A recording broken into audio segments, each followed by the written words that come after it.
Mi mbrëma miq dhe mirë se keni ardhur në episodin e 3 të podcastit tonë të quajtur Truth Lab. Si gjithmonë jam në shoqërinë e Edviolit dhe Adriatikut. Mi mbrëma. Ju falenderojmë për pjesëmarrjen që tregoni duke parë videot tona dhe me këtë rast përfitoj t'ju them kur futeni të shikoni videot tona te kanali jon, na bëni një like, një subscribe dhe një koment pozitiv sipas mundësive. Te kanali jon YouTube. Te kanali jon YouTube. Edhe tek faqja jon Facebook. Po. Atëherë, ne gjithmonë sa herë mblidhemi diskutojmë tema të ndryshme. Temat tona prekin shumë çështje. Çdo temë jona ndjek një vijë logjike që siguron vishmërinë e temës paraprake që kemi bërë. Domethënë krijon një hartë konceptuale të temave që ne bëjmë. Sot do të trajtojmë dy tema. Tema e parë është komunikimi, forma dhe rëndësia e tij. Tema e dytë është gjendja e pronave të paluajtshme në Shqipëri. Atëherë, komunikimi është baza e çdo marrëdhënie njerëzore. Mënyra si flasim, si dëgjojmë, si merremi vesh me njëri tjetrin. Doktor Kryendyturi, mirëmbrëma. Mirëmbrëma.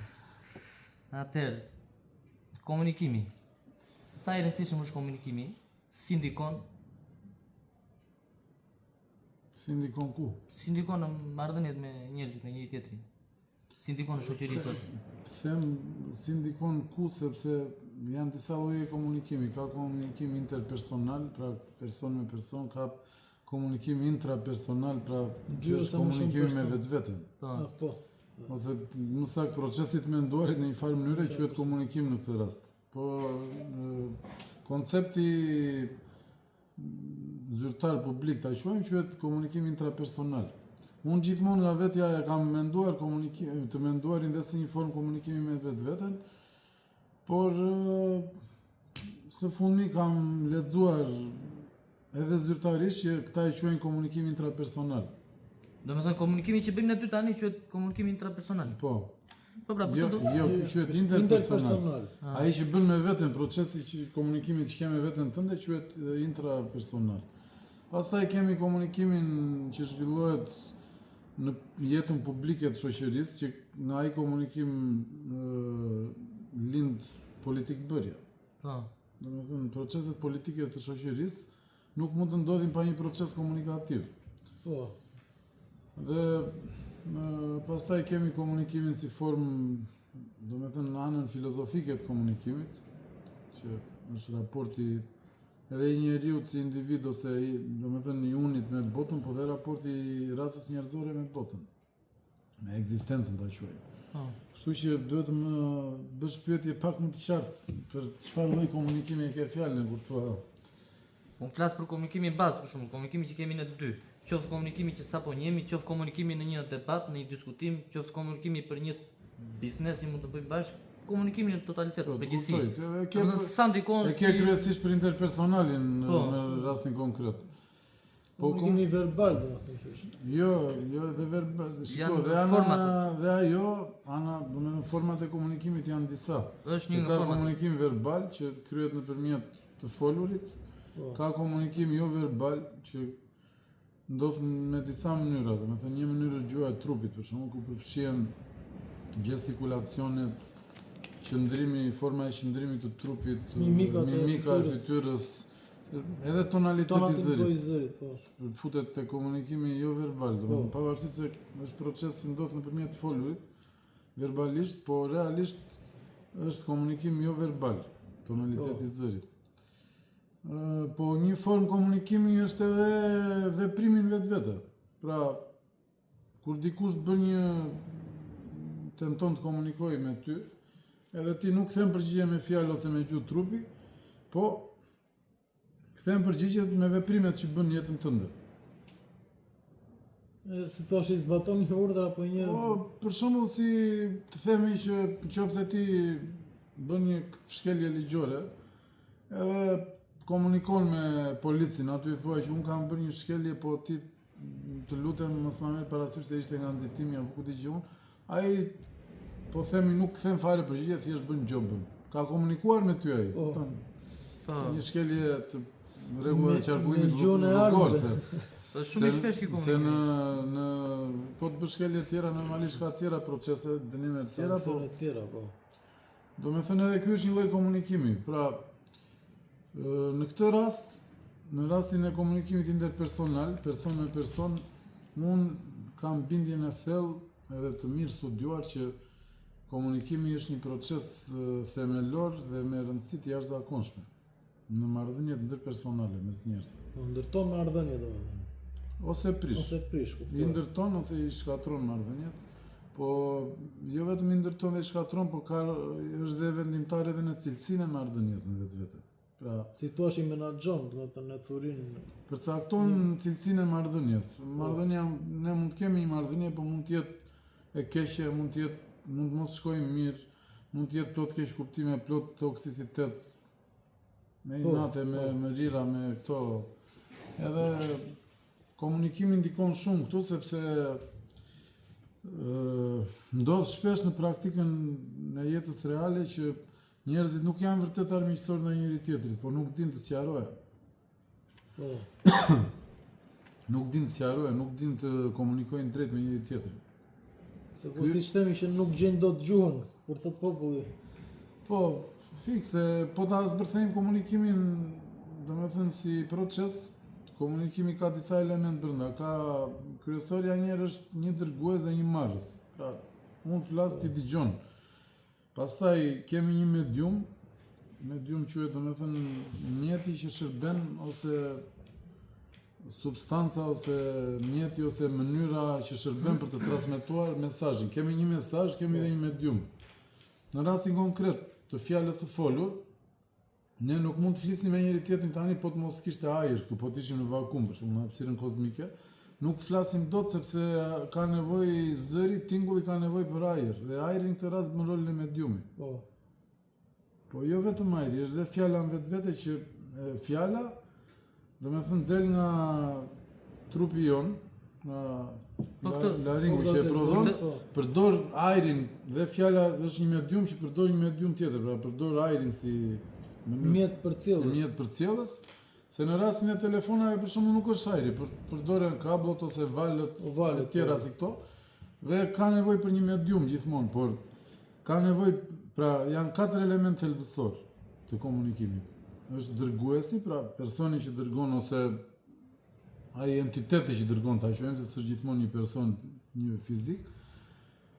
Personi që merr mesazhin vetvete, edhe mediumi ose mediumet që përdoren. Ka nevojë për të gjitha këto dhe që komunikimi quhet i suksesshëm në momentin që ai që dërgon mesazhin ose atë që ka për të thënë, atë që ka për të sqaruar, e dërgon me sukses tek Marsi. Dhe Marsi e merr me sukses, po jo vetëm e merr me sukses, po edhe e kupton me sukses. Pra e kupton siç ka dashur ta thotë dërguesi. Dhe s'është vetëm marrja në vetvete. Jo, nuk është vetëm marrja, sepse unë mund të të them ty kam respekt për ty dhe ti mund ta marrësh sikur unë të them që je i neveritshëm për shembull. Edhe në këtë rast ka shumë rëndësi mënyra se si ti e koncepton mesazhin tim. Nuk ka rëndësi vetëm se çfarë kam dashur unë të them, po ka rëndësi shumë madhe dhe si e koncepton ti atë që kam dashur unë të them. Si e kupton. Dhe këtu luajnë rol shumë gjëra te kjo pjesë, domethënë, që ta sqarojmë edhe si proces dhe konceptuar termat gjatë komunikimit të pastaj. Marrë vesh tjetër. Pikërisht, kjo është kategori. Duhen njësuar termat, po. Absolutisht po nuk është vetëm kjo. Njësimi i termave është, po duhen njësuar dhe konceptet. Sepse ne mund të kemi terma të njësuar, po mund të kemi koncepte të ndryshme për të njëjtin term. Domethënë koncepte të ndryshme kë quaj, që them në mendimin ton të brendshëm, po themi ky quhet libër, dhe ti mund ta quash dhe ti libër, po se çfarë është libri ne mund ta kuptojmë ndryshe. Edhe pse e kuptojmë që libri është një tërësi fletësh të shkruara që ka një dije brenda kështu, ti mund ta kuptosh librin për shembull, po themi ka pas raste në histori që librat janë ndjekur dhe janë quajtur si armiqësor. Nga fetar fanatik të ndryshëm ose nga regjime të ndryshme. Pisa aty ka lozur rol propaganda pastaj, se propaganda ka lozur rol, po them që personat që e kanë kryer veprimin e kanë urryer vërtet librin, e kanë quajtur si diçka të keqe vetë, si diçka për shkak të ideologjisë që kanë patur. Po pra se janë ndikuar. Po shikoj, gjithmonë ndikohemi nga diçka. Po, Nuk ka asnjë rast ne të mos jemi të ndikuar nga diçka. Problemi është që këta, për me që ti qëndrojmë rastit të shembullit që morëm të librit, këta e kanë quajtur librin si diçka të keqe që bie në kundërshtim me vullnetin e perëndisë të tyre ose të perëndive të tyre, varet nga epoka ku ka ndodhur. Edhe për këtë arsye, ti për shembull e quan si një mjet për të përhapur dije dhe për të lartësuar njeriu dhe njerëzimin, ndërsa ai mund ta quajë si mjet të djallit për shembull, që përhap djallëzira. Edhe pavarësisht se ne bijem dakord që libri është një tërësi fletësh, letre apo diçka tjetër, pergamenasha, nuk e di, materialet e ndryshme që janë përdorur, që është i shkruar, lëkurash që janë përdorur në shekuj për të bërë një libër, edhe që ka një dije brenda, për këtë ne mund bijem dakord, pra dhe për termin dhe për konceptin, po nuk bijem për konceptin thelbësor dakord. Që libri është ky, po për qëllimin përse shërben. po pra, se është pjesë e konceptit. Çdo send, çdo objekt, çdo dukuri ka një rol, një dhe një qëllim që është pjesë e konceptit të asaj, të gjithë, të atij sendi ose fenomeni. Po, dukuria. Mirë se ne me anë të komunikimit mund të tentojmë ti japim dije për atë çfarë është libri, atij personi. Pastaj po varet nga horizonti atij personi që ka ai për ta pranuar. Pikërisht pra, po horizonti ka lidhje me konceptin për çështjen konkrete të librit që po flasim. Pra ai ti mund tentosh t'ia zgjerosh konceptin e atij për librin, të zgjerosh vetdijen, ta bësh më të vetdijshëm për një koncept më pozitiv.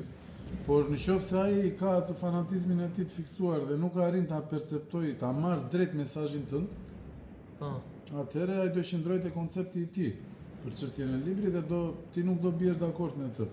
Dhe prandaj që të rikthehemi temës tonë kryesore të komunikimit, se bëjmë një shmangje të vogël, nuk është vetëm njësim termash dhe njësim konceptesh, po është dhe njësim konceptesh thelbësore. Që të ketë sukses komunikimi duhet të njësojmë termat kur komunikojmë, pra të kemi të njëjtin emër për një send, për një fenomen, për një dukuri, duhet të kemi të njëjtin emërtim. Se nuk mund që ne mund të zihemi gjithë ditën vetëm se ti e quan librin libër e unë e quaj qitap. Ne kupton? Ne s'merremi vesh. Kështu që nëse ne nuk i vendosim një term të përbashkët, nëse nuk i vendosim një koncept të përbashkët të gjës, dhe nëse konceptimi jon nuk është i thelluar, duke ju dhënë përgjigje edhe një seri të tjera çështje, si për shembull për çfarë shërben, si krijohet, si përdoret, a është i mirë, a është i keq, e tjera, përgjigje të tilla, themi deri diku dhe ekzistenciale, metafizike. Ne nuk përsëri konceptimi jon nuk është i thelluar dhe prap komunikimi jon do dështojë në një farmase. Kjo na çon dhe në konkluzionin atëre që komunikimi të ketë sukses duhet që patjetër të ketë një farë niveli të përbashkët mendimor edhe ideologjik edhe intelektual, ta quaj mes palëve që komunikojnë. Ose aftësish mendore, të mos përdorim këtë termin intelektual, mes palëve që komunikojnë, mes dërguesit dhe marsit, sepse nëse nuk kemi të njëjtin nivel, ne s'kuptohemi dot me njëri tjetrin. Ose do keq kuptohemi disi, po do keq kuptohemi së shumti. Dhe keq kuptimi i komunikimit. Jo, po është komunikimi i dështuar. Është i dështuar sepse në rastin ne po vendosim tani gjatë bisedës këtë rregullin që komunikimi të jetë i suksesshëm duhet që patjetër të ketë këto 4 elementë. Madje shto edhe një 5, më fal. Elementi i parë dërguesi, elementi i dytë mesazhi që do dërgojë dërguesi, elementi i tretë marrësi i mesazhit, elementi i katërt mediumi ose mjeti që përdoret për të dërguar mesazhin dhe elementi i pestë është konceptimi i drejtë i marrësit, a e ka konceptuar drejt apo jo mesazhin dhe përgjigja ekuivalente me konceptim të drejtë. Pra duhet të jetë përgjigja e atij marrësit që të rezultojë plotësisht i suksesshëm komunikimi, duhet që ai marrësi i mesazhit tënd të arrijë ta kuptojë drejt dhe ta pranojë atë që ti thua dhe të ta reflektojë duke thënë që jo gjithmonë me fjalë, po flasim si gjendje faktike. Ta reflektoj pra që jam dakord me këtë dhe unë bie dakord me ty. Dhe në këtë moment mbyllet cikli komunikativ. Pra i ka të gjithë këto elemente. Elementin e pestë ta quajmë reagimi i drejtë i marrësit. Reagimi i drejtë i marrësit. Në momentin që ndodh kjo gjë, atëherë ka ndodhur komunikimi i suksesshëm. Në momentin që ky proces me këto 5 elementë nuk ndodh, do të thotë që komunikimi ka dështuar ose ka anomali dhe po dështoj komunikimi, këto anomali vinë e forcohen dhe çfarë ndodh? Ndodh që s'kemi dakordsi. Dhe kjo pasqyrohet pastaj në jetën reale, te veprimet e qëndrimet që ne mbajmë. Ore ne si njerëz sepse qëllimi madhor i komunikimit është të krijojë unitet, bashkim mes njerëzve në veprimet e tyre, të krijojë ndërveprime të suksesshme, bashkëpunime të suksesshme. Ky është qëllimi kryesor i komunikimit. Prandaj komunikojmë. Në momentin që komunikimi dështon, po ta vësh re në çdo fenomen, në çdo rast, domethënë kur dështon komunikimi në çdo rast, në çdo shembull të jetës reale, gjithmonë prishet bashkimi, prishet bashkëpunimi, prishet ndërveprimi pozitiv. Kështu që nuk mjafton që se ti thua që edhe keq kuptimi është një farë komunikimi. Dakor, më mirë një keq kuptim se sa pa komunikim. Në botën e sotme themi dy nga pikat që janë, domethënë si pika kryesore të komunikimit që para është qëllimi, domethënë ajo që përse domethënë të informacioni është pika kjo që është efektiviteti, domethënë është matja me sa rezultati dhe po që është marrë dhe është kuptuar mesazhi. Kurse pika tjetër që është tek keq kuptimi është sfida që quhet, domethënë te sfida është pjesa kur mesazhi është i paqartë ose i paplot, edhe ndodhin keq kuptime. Domethënë është ndaj prandaj që të sfidë, domethënë se si të ka përcjell kjo që mesazhi të jetë i qartë ose mos ketë keq kuptime. Po besoj te sfida madomendja që pranohet edhe pjesa që thash unë që domethënë kur Marsi nuk arrin dot ta kuptoj drejt. Po është efektiviteti ai në fakt, domethënë te pjesa që me çfarë cilësie kuptoj sfida të quan pjesën e zotësisë të dërguesit për të dërguar një mesazh të suksesshëm komunikativ. Të mos jetë i paplot ose i paqartë. Mesazh, kur themi mesazh miq, nuk e kemi fjalën për mesazhin SMS ose WhatsApp apo Telegram. E kemi fjalën mesazhin si një konceptim i koduar që ne kemi rënë dakord për atë lloj kodimi. Për shembull, që këtë fjalë ta quajmë me këtë term dhe duke ja thënë që ky është libër, ai e kupton që është libër dhe ram dakord që këtu kemi një libër pra. Po. Ky quhet mesazh, nuk është fjala për mesazhin si koncept teknologjik, po. Digital. Do t'i referosh a një shprehje që thotë ose jo shprehje, po që është e bazuar në një studim biologjik që thotë gjuha e tigrit është gjuha e dytë më e fortë në botë në momentin që kap premtë, sepse arrin të ndajë lëkurën nga mishi. Më duket se ka ca si dhëm të vegjël. Po, ka shumë të shforcia e gjuhës. Ka gjuha në sipërfaqe ka ca si dhëm gjuha e tigrit. Po. Por e para do të është gjuha e njeriut, sepse arrin që të ndaj vllai nga vllai, burri nga gruaja, fiset dhe deri te kombe, domethënë shumë brutale se e tigrit. Po më fort domethënë për të arritur dhe këto shkatrime të shoh. Ajo është vërtet shumë, ajo është shumë e vërtetë se nga gjuha, nga mënyra e keqe e komunikimit ka ndodhur që kanë vdekur dhe me miliona njerëz në një luftë caktuar. Po, kështu që shumë e saktë ajo. Kështu që te pjesa e keq kuptimit dhe doja të bëja një pyetje ty doktor tash, për shembull, ti si menaxhon pjesën, domethënë kur një person nuk arrin të kuptojë në një mesazh që do të përcjellësh, për shembull, si i ke folur ose i ke shpjeguar apo i ke përcjell një mesazh dhe nuk të kupton, për shembull, si vazhdon komunikimin besoj apo? Ja, ta pyes. Varet nga qëllimi që un kam në atë komunikim, se çdo komunikim ka një qëllim. Jo duke bërë një apo diskutim konstruktiv po i thop, shumë me dikë. Jo, pyes në tërësi, në tërësi, po. Po, në varet nga konteksti. Në fakt është e vërtet. Ja të mos sqaroj, domosdoshmë sepse në thelbin e çdo komunikimi gjithmonë ti komunikon për një arsye të caktuar, nuk ka pa kuptim. Po.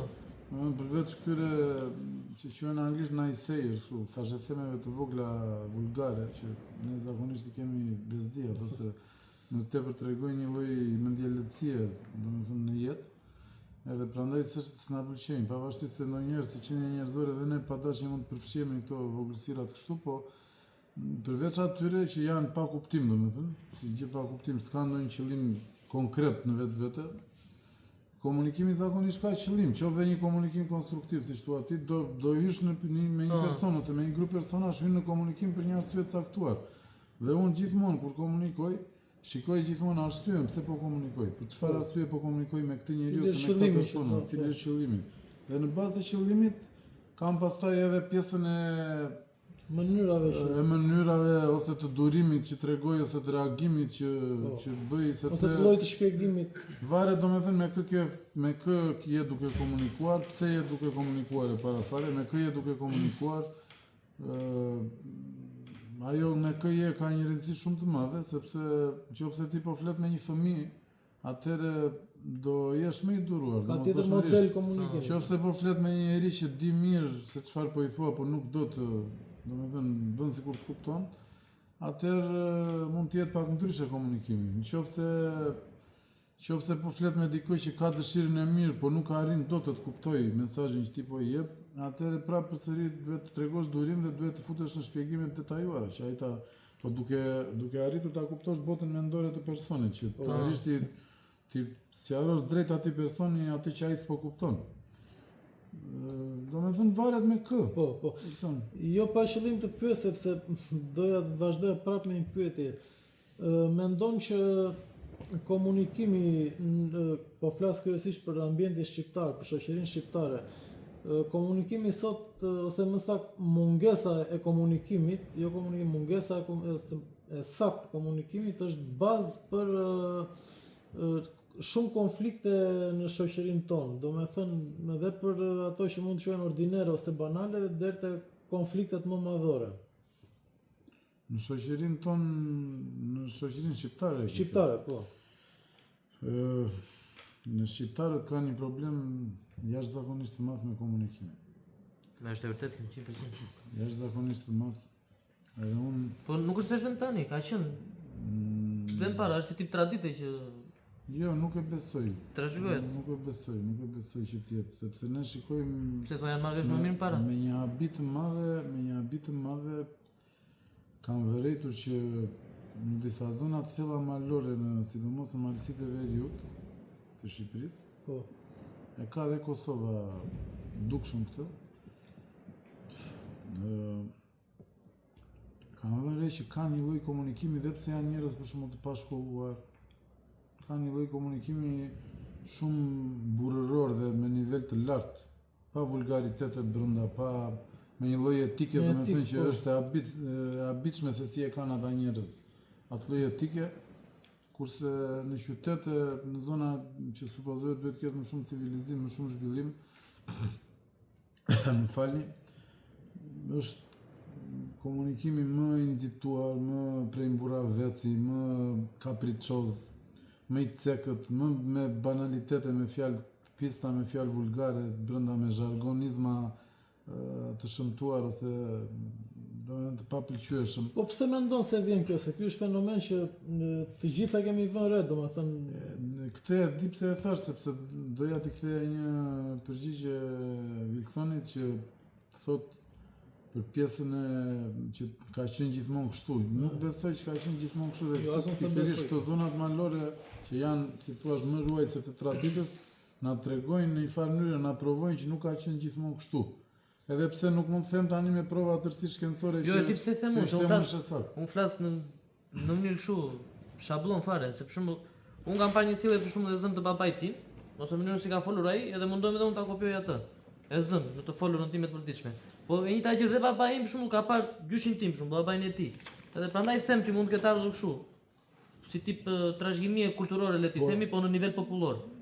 Të kuptoj, po nuk është gjithmonë kështu. Nuk është gjithmonë ashtu, dakord jam. Nuk është gjithmonë raste plot që për shembull nga brezi në brez ndryshon modaliteti i komunikimit. Dakord, nuk është gjithmonë ashtu, po që. Po është dhe ashtu. Te shqiptarët mund ndikoj kjo them që. Jo, është dhe ashtu, po unë doja të thosha këtë, zonat malore janë pak më arkaike në ruajtjen e tradita në sjelljen e komunikimit, po. Prapë mbetura në ca drejtime, po nga ana tjetër ruajnë edhe disa tradita që nuk i ruajnë zonat më të civilizuara, ata quajmë, ose më të zhvilluara, se në këtë rast civilizimi ka ngelur atje te tradita. Edhe kjo që zonat ashtu quajtura të emancipuara në fakt kanë ecur mbrapa, kanë bërë regres në aftësitë e komunikimit të nivelit më të lartë. Po nuk besoj që ka qenë gjithmonë ashtu. Unë mendoj që është një produkt i kohëve të reja, por nuk jam tërësisht i sigurt me prova shkencore. Për këtë është një mendim im, më tepër mund ta quaj një opinion. Se që ta ndajmë, domethënë, të vërtetën objektive nga opinionet, po gjithsesi përtej kësaj ngelet fakti që në Shqipëri ka probleme shumë të rënda me komunikimin. Njerëzit kanë probleme të jashtëzakonshme. Njerëzit nxitojnë, janë kapriçoz, janë sedërllinj të sëmur. Duan një nga problemet më të rënda është që flasin dhe për gjëra që nuk i din fare ose i din keq, ose i din pak. Flasin me kompetencë eksperti, domethënë. Dhe tjetra është që nuk dëgjojnë tjetrin gjatë bisedës, nuk e dëgjojnë mirë se çfarë thot tjetri, por kanë tendencën që domethënë bëjnë sikur dëgjojnë dhe kur stopojnë, dhe kanë vetëm tendencën si do i kthejnë përgjigje këtij pa e dëgjuar se çfarë po thot. Nuk dëgjojnë me vëmendje. Ego ka zvendosur logjikën me pak fjalë. Po, egoja po, është edhe një farë mendje lehtësie theksuar kjo, sepse është një farë budallëku, domethënë. Ajo vjen nga mungesa e dijes për mendimin tim. Po shiko, do më lejosh të kthehem pak mbrapa dhe të përforcoj atë që sapo the ti më parë, që shumë e vërtet, kur vete për shumë në zona malore, në zona të thella ose në fshat kudo pa dallim krajine, shikon që njerëzit kanë më kulturë komunikimi atje. Se sa qytet që ta kundërshtoj këtë, jo në çdo zonë. Në shumë zona thash. Në një pjesë të zonave, unë të thash, më kryesisht e kam asur në disa zona, për shembull, të zë një rast kur kemi qenë në zonën e Valbonës, në zonën e Maltis Gjakovës, andaj në Tropoj, disa nga ato fshatrat, domethënë habiteshe kur ca djemë të rinj atje që normalisht në Tiranë apo në zona më të qytetërora do ti pret që të flasin si domethënë të papjekur, flisin me një burrëri, me një seriozitet, me një taban, pa përdorur fjalë banale, domethënë ishte një diçka kulturë, maturi, po. Maturi cilësore burrore, domethënë, po jo me background shkollimin, jo me prapavi shkollimi, po me prapavi edukatën familjare, farefisnore dhe komunitare që kanë ata aty. Po. Edhe në disa zona të Kosovës se kam hasur të njëjtin fenomen. Unë s'kam shëtitur çdo cep të Shqipërisë, po them si ti parë, mendoj se ekziston në shumë në këto zonat e fshatave të thella, sepse ndjekin normat atë, kanë zbatojnë ca tradita. Në qytete, në urbanizim ka humbur kjo gjë. Prandaj kur shikon në qytet, kur hap një debat ose një komunikim me dikë, nuk përdor logjikën, përdor egon, ka naivitet, ka mungesë dijesh, mungesë kulture. Pse se nuk zbatojnë normat në komunikim, rregulla. Jo e di pse të jap një farë kundërshtimi të lehtë për këtë, se në ca zona, për shembull në ca fshatra, kam asur probleme më të rënda komunikative se sa në qytetet që themi ne në zonat. Po mirë, ata sa i mund t'avëm dhe fajnë artikulimi. Në getot e qyteteve, se s'mund t'i quajmë tamam geto këto zonat periferike. Ato mund ta qenë mungesë artikulimi, për shembull, nuk jo, artikulohet mirë. Është shenjë humbjes së traditës dhe e kombinuar me mungesën e një zhvillimi të mirë të intelektit.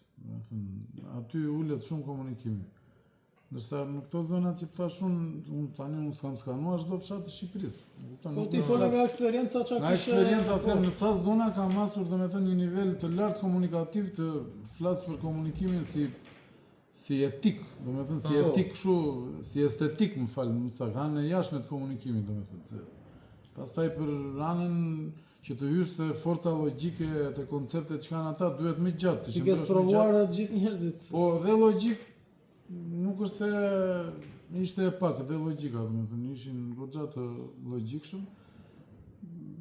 Edhe unë mendoj që arsyet e komunikimit jo cilësor në Shqipëri janë të shumta, po disa janë kryesore.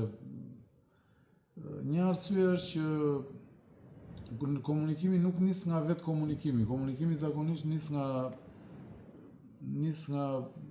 bota mendore që ka njeriu, si e mendon njeriu jetën. Kur ti e mendon jetën në një mënyrë më cinike, më skeptike, më arrogante, më fodulle, më naive, më komerciale, atëherë dhe komunikimi jot këtë do pasqyroj.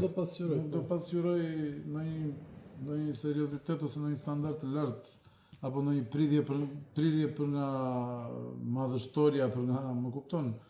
Kështu që ne kemi të keqen tek ideologjia që kemi në mendimin tonë, domethënë, ajo është e para, sepse duke pasur, domethënë teoria ime është kjo që shqiptarët në 80 vitet e fundit janë keq edukuar, edhe pse duket sikur në pamje janë mirë edukuar, po në fakt sistemi enverist i ka keq edukuar, sepse i ka bërë njerëz teatral. ti ka bërë njerëz teatral, bëjnë teatrum të jashtëzakonshme, kështu nga ana e jashtme.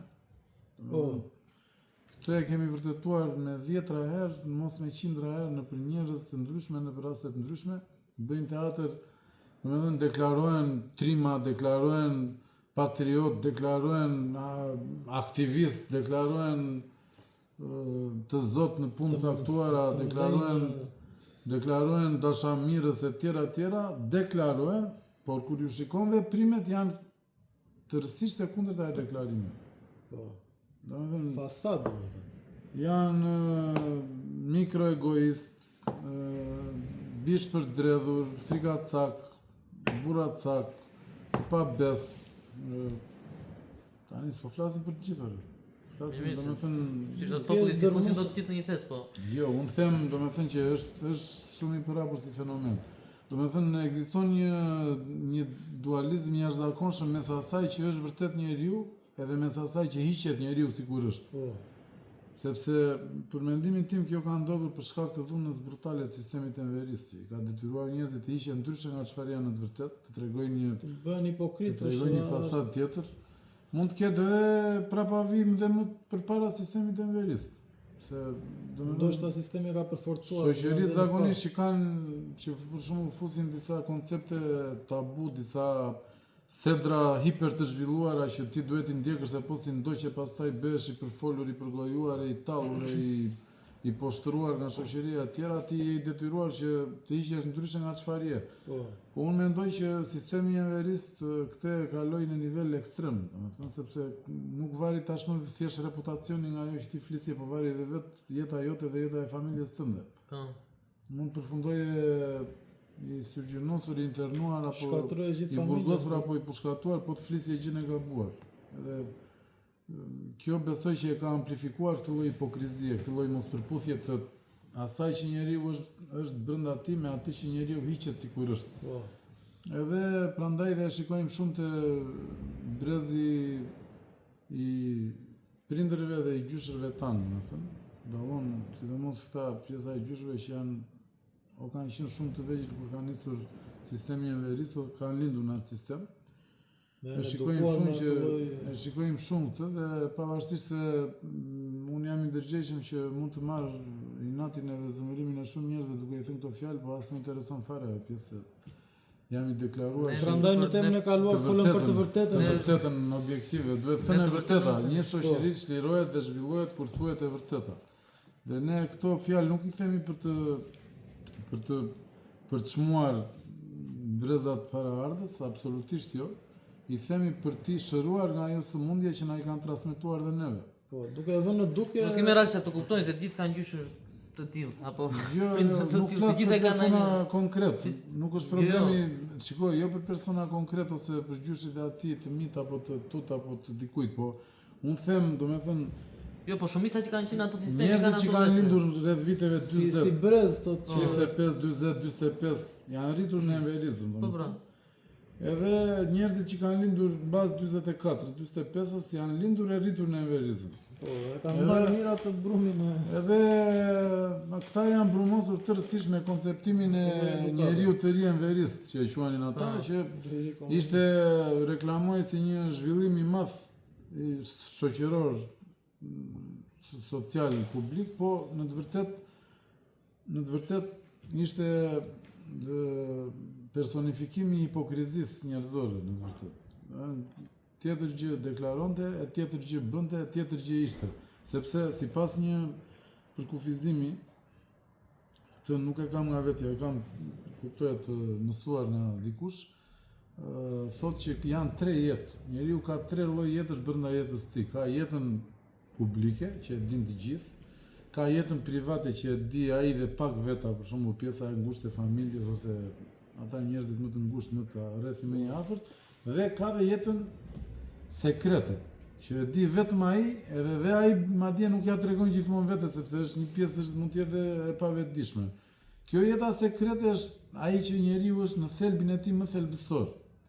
Jeta private është ai që njeriu është ajo që njeriu është në privatësinë e tij, të rrethit të ngushtë të familjar ose shoqëror të ngushtë, Dhe jeta publike është fasada që njeriu, E njëjnë, ajo që e maska njëjnë që gjithë. njeriu vesh kur del në publik. Në këtë aspekt, ne shqiptarët jemi shumë të maskuar.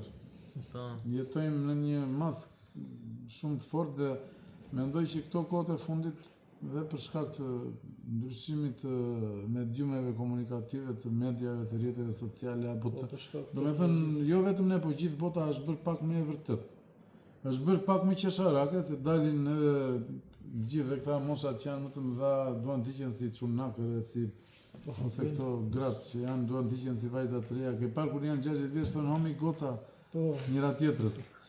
Deformojnë dhe gjuhën, po. Mire kanë, se nga një anë bajnë dhe veten të reja, po e kanë fjalën që nga një anë është kjo dhe nga ana tjetër është dhe kjo që ka sjellë dhe pak më shumë vërtetësi, sepse njeriu nuk është tashmë aq i shtrënguar për të mos u shprehur, vetveten. Ka gjetë një formë për të Bëhet çliruar pak më qesharak njeriu, por është më i vërtet. Dhe kjo për mendimin tim është e mirë, sepse kjo sjell një çlirim, sjell një edhe pse vjen me ulje të seriozitetit, por në mënyrë afatgjatë kjo sjell një rrugë për të vërtetën objektive. Është më vërtet. Bëhet shoqëria më e vërtet, janë njerëzit më real. Dhe bindja ime thelbësore është gjithmonë kur e vërteta merr pushtet në shoqëri, gjithmonë pasohet nga gjëra të mira, nuk pasohet nga gjëra të këqija. Edhe pse në fillim mund duket si një kaos apo si një shtrëngesë, në mënyrë afatmesme dhe afatgjatë, pashmangshmërisht e vërteta objektive sjell të mira të mëdha për atë shoqëri që i lejon vetes të jetë e vërtetë. Ore ne kur komunikojmë, nuk është se shkëmbejmë vetëm informacione. Ne japim edhe kuptim gjërave, apo jo? Kur flasim. Po, patjetër. Komunikojmë me një ide. Po komunikimi ai mbi atë bëhet, pra mesazhi është diçka që ne i biem dakord, i vëmë një term dhe një kuptim. Po. Ti si mendon, është komunikimi është më shumë racional apo emocional? E di pse ta bëj këtë pyetje, sepse kur komunikojmë, po, të gjithë kemi ato emocionet tona, ke parasysh? Edhe jo të kuptoj për këtë, po e emocionet ke fjalën si situatë konkrete apo teorikisht? Jo, po flas teorikisht, në përgjithësi. Jo për konkrete, se konkrete do normale do Jo, që s'po më kupton drejt më duket. Domethënë kjo pyetje që ti bën, e ke fjalën si teori apo në jetën e vërtet? Çfarë ndodh në jetën e vërtet? Njeriu është më racional apo më emocional kur komunikon? Sepse në teori jo, ta kam në të vërtetë për shkak në komunikimin e përditshëm. Po pra, Është më shumë racional apo emocional? Sepse në teori komunikimi do duhet ishte racional, domethënë. Si duhet ishte dakord jam, po si në jetën e vërtet mbizotron edhe sipas studimeve që kam lexuar unë, ose më saktë nuk kam lexuar studime të mirëfilluta, por kam lexuar rezultate studimesh. Konkluzione studimesh. Gjithmonë në botën aktuale ku ne jetojmë mbizotron në masën 70-80% emocionaliteti. Po pse? Pse ndodh në emocion?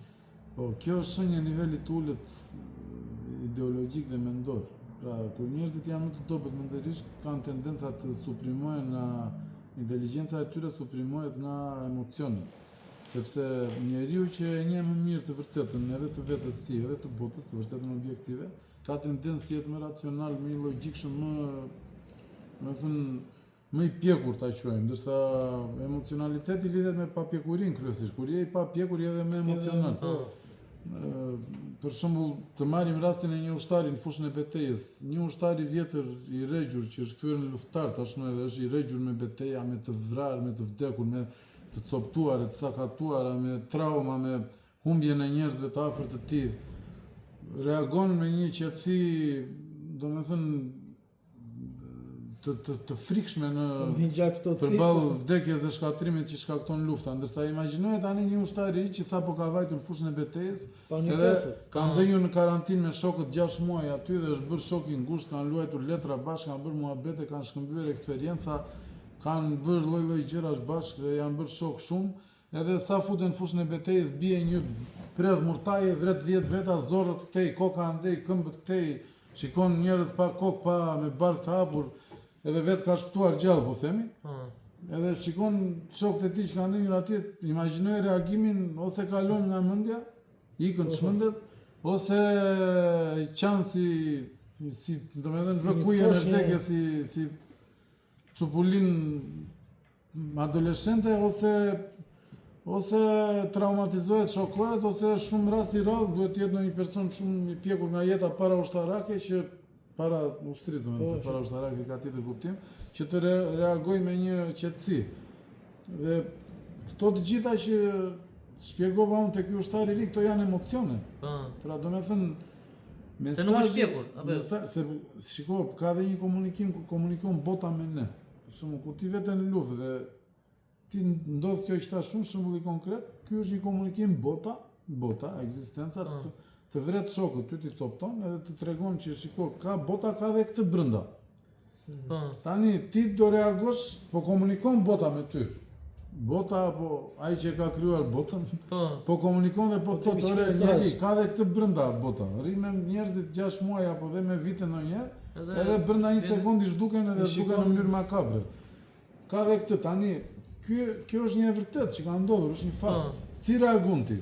Ka 2 mënyra, o do reagosh në mënyrë racionale, me qetësi, ose do reagosh me emocionalitet. Tani përballë kësaj situate kaq ekstreme që përshkrova unë, nuk mund të reagosh me një racionalitet të robotik, se njerëzit janë njerëz, nuk janë robot. Sa do i ka litur ti jesh kështu, prap do ndjesh emocione në atë moment, po puna është që mund të ndjesh emocione dhe të përmbahesh, ose mund të ndjesh emocione në mënyrë dhe shumë herë më të vrullshme dhe të atashme dhe të mos përmbahesh.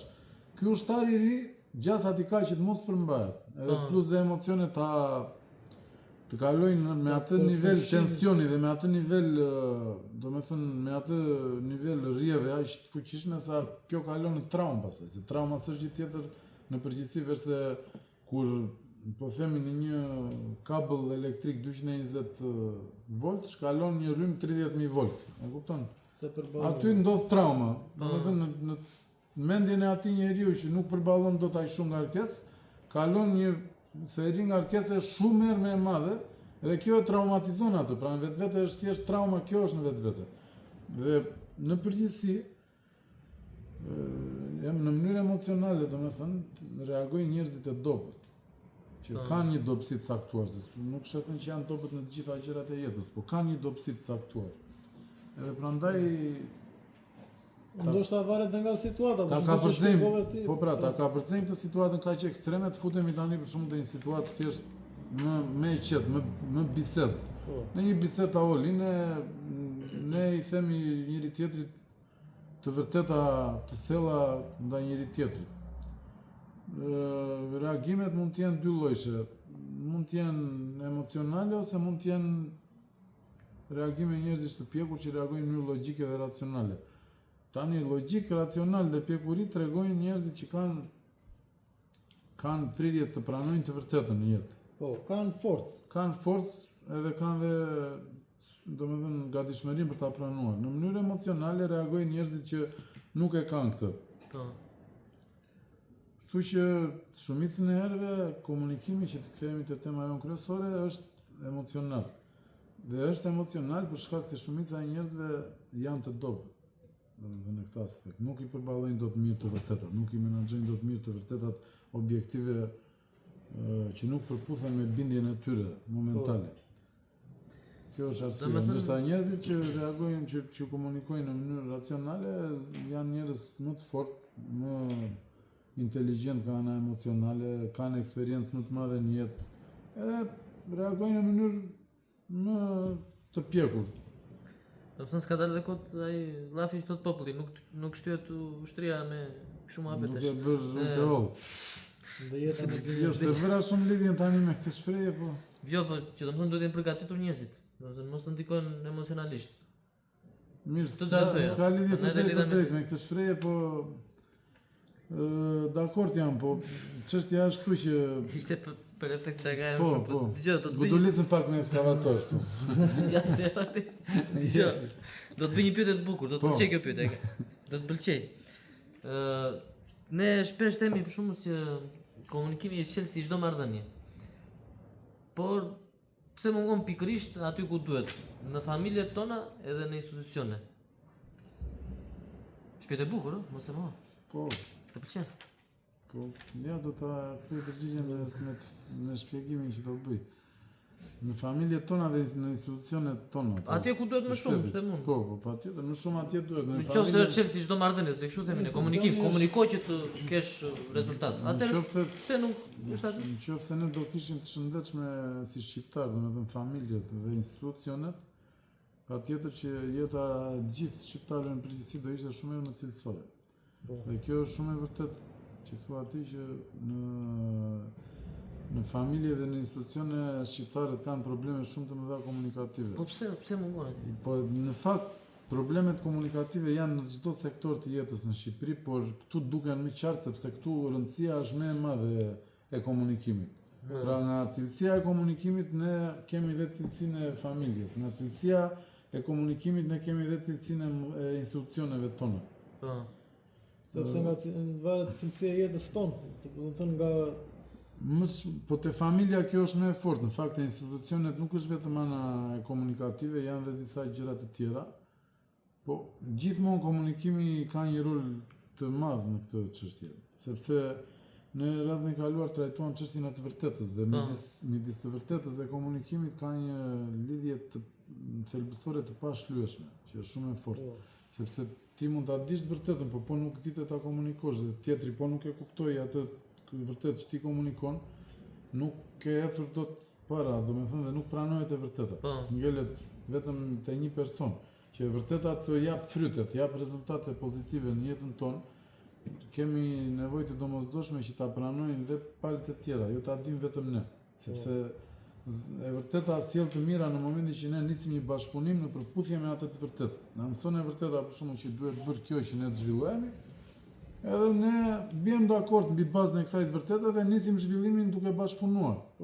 Por në momentin që vetëm njëra palë e kupton këtë, pala tjetër nuk e kupton ose nuk e pranon, e vërteta s'ka pushtet këtu. Ngelet pa fuqi dhe po ngeli e vërteta pa fuqi sundon rremja pastaj ose iluzioni. Dhe iluzioni sjell dërmime, sjell zhvillime të padobishme, të dëmshme, të tjera si këto. Do me thënë, të familja, komunikimi pse dështon të familja shqiptare? Dështon sepse zakonisht marrëdhëniet ndër brenda antarëve të një familje janë me një intensitet të lartë emocional.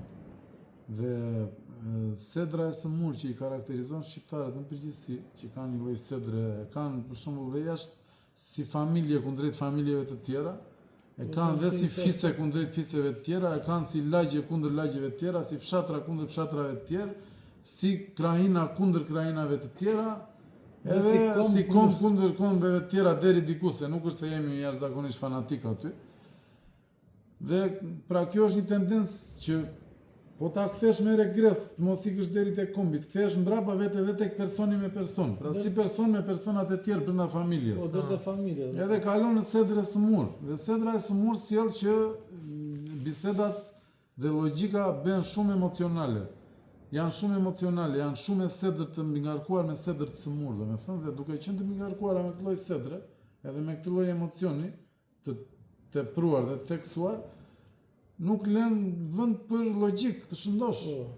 Dhe nuk i lën vend të vërtetave. Për komunikim të mirë për të vërtetën. Për shembull, një baba tipik shqiptar ka pothuajse të pamundur të pranoj para djalit, para vajzës që e ka gabim. Një burr shqiptar ka pothuajse të pamundur të pranoj para gruas që e ka gabim. Po edhe një grua, zakonisht kur janë gra që sidomos këto që janë anoj nga feminizmi kështu në përgjithësi.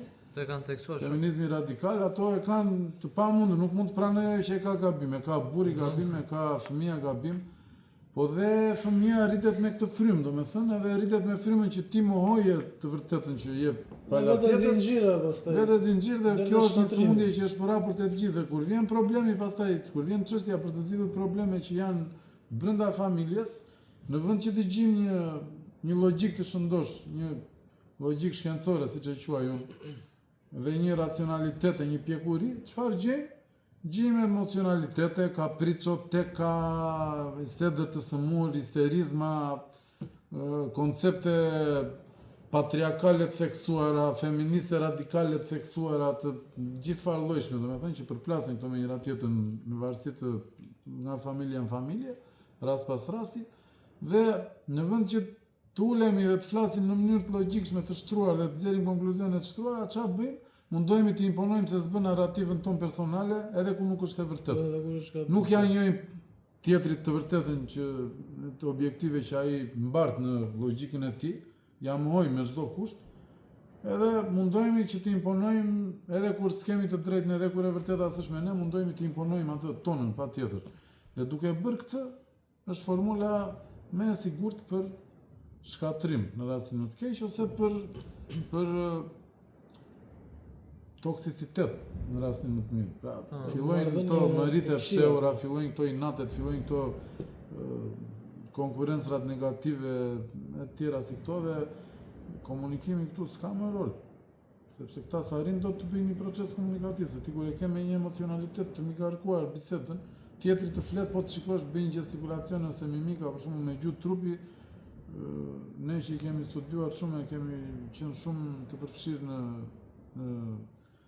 organizime shoqërore, njëra palë flet para tjetër ja bën kështu kokës, ose s'dëgjon fare, ose kthen përgjigje pa mbaruar fare, ti s'do të lërë, ngrën zërin, do me thënë ngrën tonin e zërit, ose të tallin, të ridikulizojnë, të bëjnë gaslighting, duke të munduar të mashtrojnë, duke munduar të imponojnë. E kthejnë në dhunë, do me thënë verbale. Pala tjetër e shikon dhe pala tjetër këtu mundohet ja kthej me të njëjtën përgjigje dhe këtu do me thënë bëhet një përzierje, një gjendje kaotike emocionale e mbingarkuar që nuk lë më vend për një komunikim shoqërisht zhvillues, siç e quajmë komunikimin e mirë.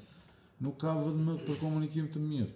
Dhe kjo krijon pastaj të gjitha ato përçarje, ato divergjenca, kontradikta të pashërueshme që zhvillohen në familjet shqiptare dhe pastaj përhapen më tej edhe në institucionet shqiptare, sepse shteti vetvete s'është asgjë tjetër veçse një amplifikim i jetës familjare, farefisnore, komunitare, krajinore të vendit ku zhvillohen këto ngjarje.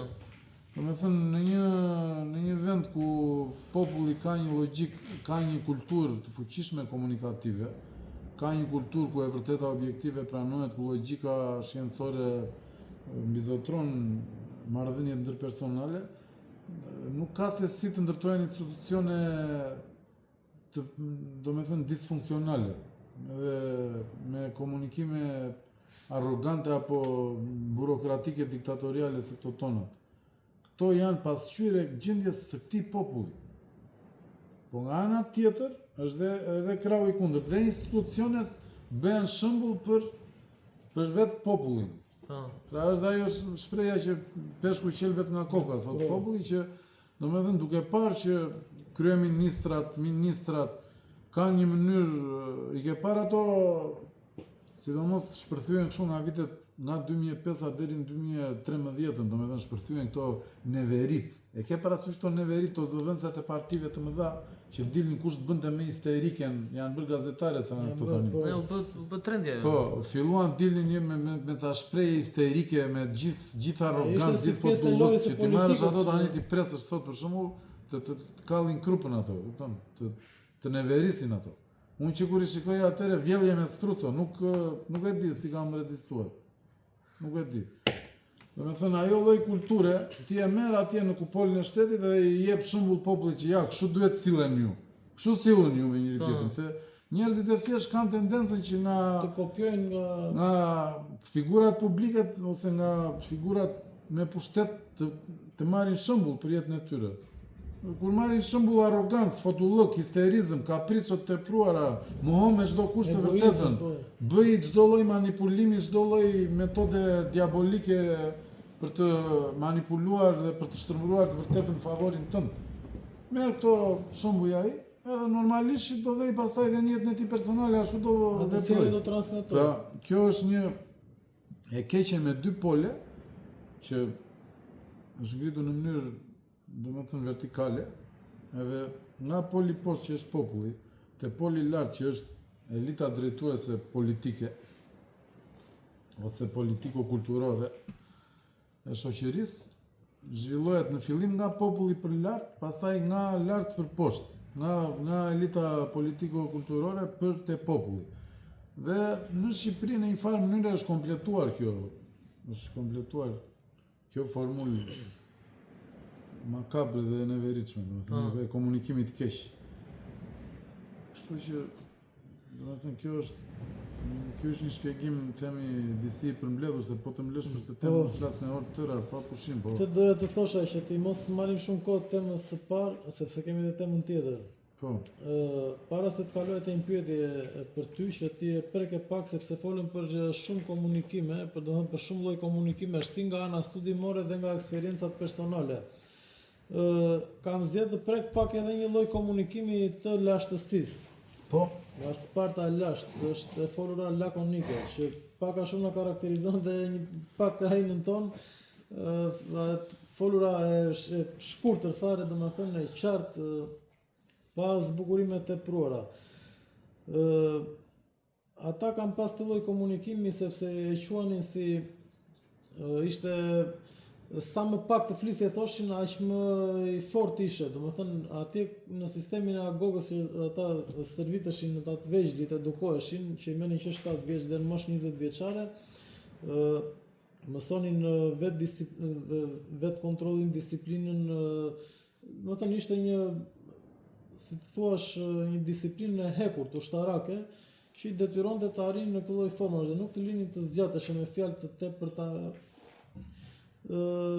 Tashi nuk e di nëse sepse sot përdoret pak, nuk e di nëse gjen vend ky lloj komunikimi për ditëshmërinë tonë, domethënë mund të përdoret ose duhet të përdoret kjo folura lakonike. E folura lakonike si etimologji, me sa di unë, vjen nga fjala, domethënë termi lakonike vjen nga fjala lakedemonia. Lakedemonia është emërtimi tjetër i Spartës. Pra Sparta quhej ndryshe edhe lakedemonia. Edhe nga fjala lakedemonia ka ardhur e folur lakonike.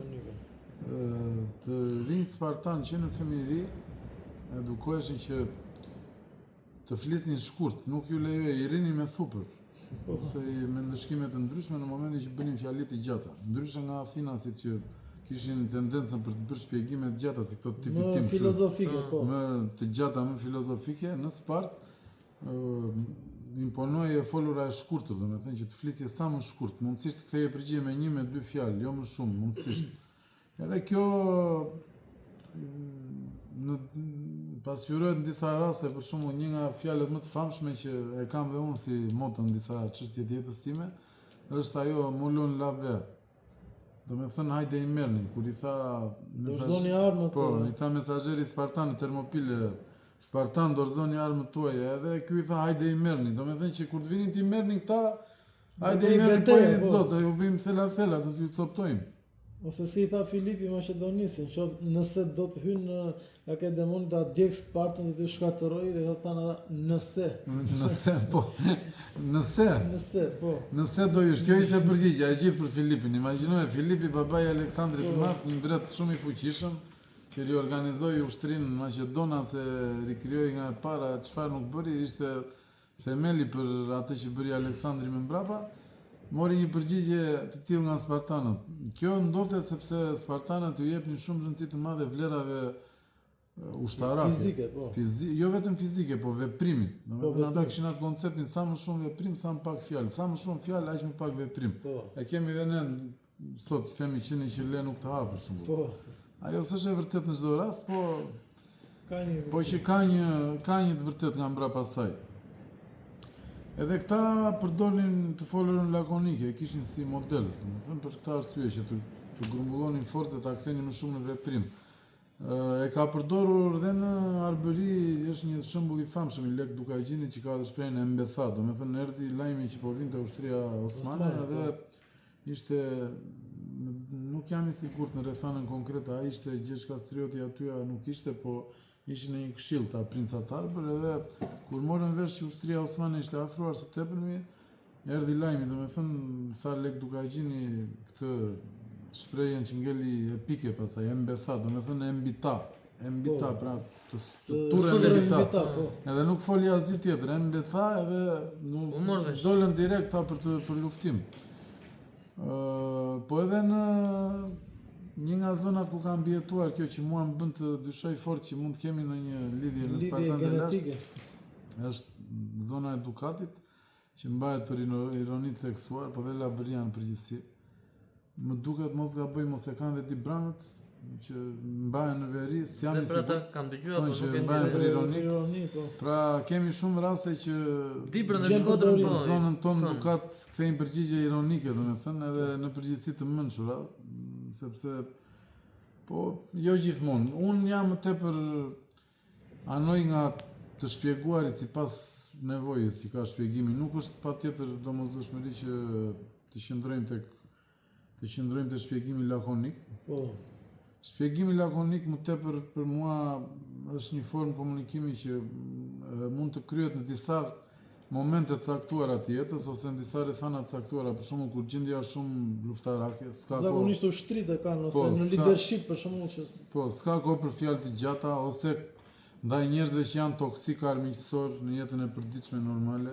Për shembull, tjetri mund të flas 2 fjali të gjata kundër teje që të ofendoj, ti mund t'ia kthesh përgjigjen me një fjalë të vetme, për shembull ta dërmosh, t'ia rrëzosh gjitha argumentat vetëm me një fjalë ose me një frazë të shkurtër, po në përgjithësi unë anoj nga e folura aq sa duhet dhe derisa të kuptohet qartë nga të gjitha palët që janë pjesë e komunikimit se çfarë po flitet. Po jo pa qëllim të pyeta se këtu do të dilja që ti dhe citove pak shqiptar për komunikimin shoqëri zhvillues. Çfarë është komunikimi shoqëri zhvillues dhe a duhet të implementohet në shoqërinë shqiptare?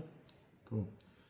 Në eksperiencën time mbi 15 vjeçare organizative, pra ku unë jam marrë me organizime, me ngritje organizimesh, me mbledhje të njerëzve, të popullit, komuniteteve, me krijim organizatash të ndryshme që janë dashur sipas konceptimit tim për të sjellë ndryshime të duhura shoqërore dhe politike, ose dhe kulturore ndonjëherë, po që këtë e fusim të termin shoqëror si shprehje këtë kulturore, kam hasur në të gjitha këto probleme komunikative të shqiptarëve që ne po flasim.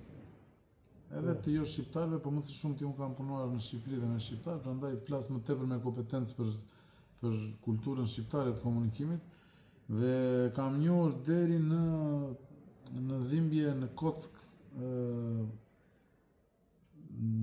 këtë të komunikimin e keq brenda kulturës shqiptare aktuale. Dhe ne kam bërë nga halli, jo nga pasioni. Është bërë si studimi detyruar në dashur domethënë të sjell ndryshime ose ta themi më shqip për të kapërcyer gjitha problematikat e organizimeve që kam organizuar, kam ndërtuar unë, e kam parë që ka pas patjetër domosdoshmëri për të kaluar barierat e komunikimit të keq. Një, edhe të logjikës së shtrëmbëruar dhe deficiente 2. Dhe për këto arsye ndër vite unë edhe nga meditimi teorik, po edhe nga studimi praktik dhe nga testimi praktik kam krijuar një set me rregulla që janë 24 rregulla, 12 rregulla komunikimi, 12 rregulla logjike.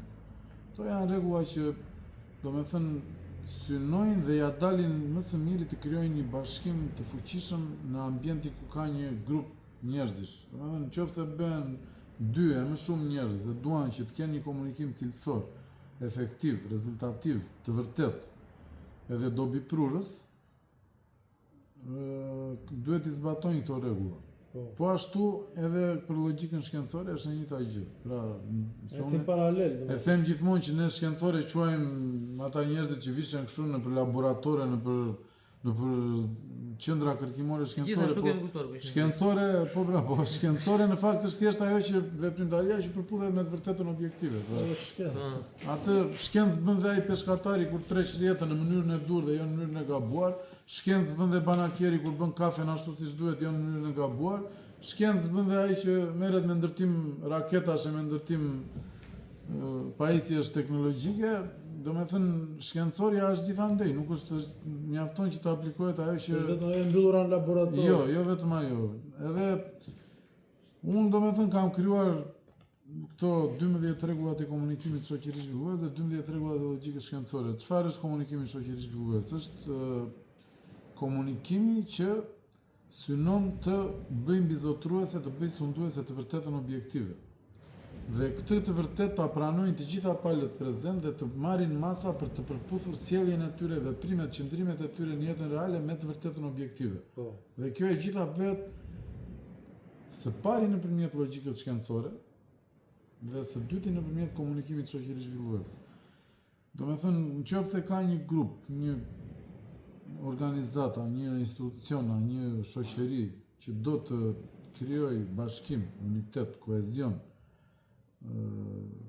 forcim të marrëdhënieve ndërpersonale, ndërinstitucionale, mjafton të marrë rregullat e logjikës dhe të komunikimit shoqërisë zhvillues, edhe t'i aplikojë këto rregulla, edhe e kalon çdo problem. Mjafton që këto të bëhen sunduese në atë ambient. Ndërsa komunikimi i keq, ose ai që unë e quaj me gjuhën time komunikimi pseudo-shtatarist, është ai komunikim që njerëzit nuk gjejnë njëri tjetrin, nuk kanë qëllim të nxjerrin të vërtetën, por kanë qëllim të imponojnë të vërteta iluzive, iluzionet e tyre ose interesat e tyre t'i bëjnë sikur janë të vërteta, edhe pse nuk janë të vërteta gjithmonë.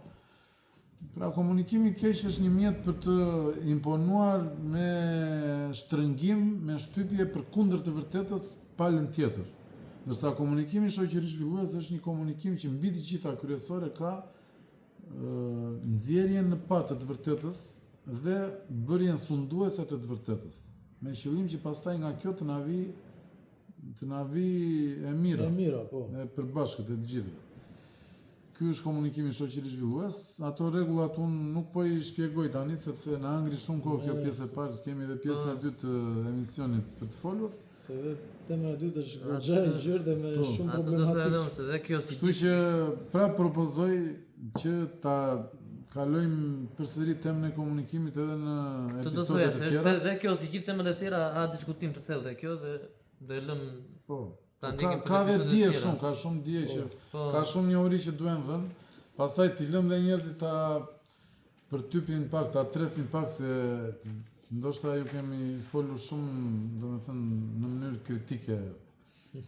Ju kemi bërë shumë kritika në përgjithësi për komunikimin si shoqëri shqiptare dhe edhe mund na shajnë pak. Po s'ka që me të vërtetat kemi thënë.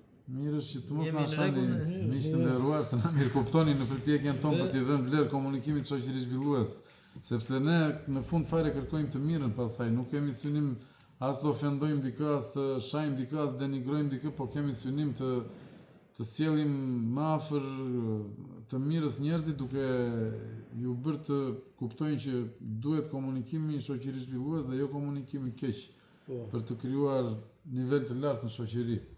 Është e tillë çështja që nuk e trajtojmë dot në mënyrë spartane, domethënë. Kjo është këtë lloj teme nuk i bëm dot shkurt. Jo, dhe në mënyrë spartane mund ta trajtojmë, po do ishte edhe më e hidhur akoma.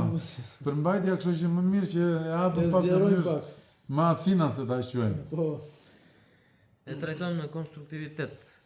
Dakor, unë them ta mbyllim si temë, se rezauruam me aq sa folëm, po që është për të diskutuar akoma.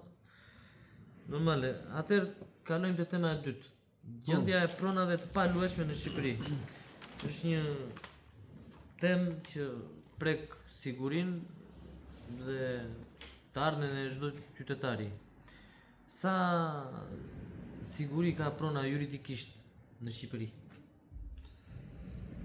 Prona juridikisht në Shqipëri është po të pjesë edhe ke ta them në mënyrë të drejtë është tërësisht e pasigurt. Japim edhe informacion njerëzve.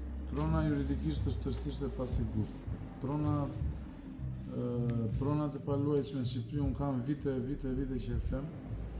Janë pothuajse 4/5 e pronave të paluajtshme janë të pacertifikuara në Shqipëri. 4/5? Po, 4/5. Të paktën deri në kohët e vona tani, këto 2-3 vitet e fundit ka qenë kështu, nuk e di tani të flas konkretisht për këtë vit ose për vitin që kaluam.